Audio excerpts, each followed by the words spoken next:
ಏಳು ಬೀಳಾಗಲಿ ಎರಿಹಾಳಾಗಲಿ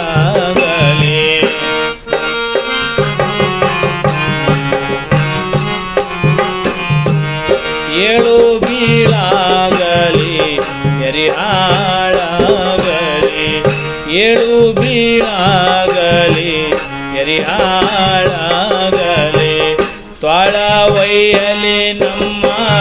ಹಿಂಡೆಲ್ಲ ಬಳಕೊಂಡು ತ್ವಾಳ ಒಯ್ಯಲಿ ನಮ್ಮ ಹಿಂಡೆಲ್ಲ ಬಳಕೊಂಡು ತ್ವಾಳ ಒಯ್ಯಲಿ ನಮ್ಮ ಹಿಂಡೆಲ್ಲ ಬಳಕೊಂಡು ತ್ವಾಳ ಒಯ್ಯಲಿ ನಮ್ಮ ಹಿಂಡೆಲ್ಲ ಬಳಕೊಂಡು ಧೀರ ಕೂಡಲೂರೀಶನ ಧೀರ ಕೂಡಲೂರೀಶನ ದಯ ಹೊಂದಿದ್ದರೆ ಸಾಕು ಗುರುಬರೋ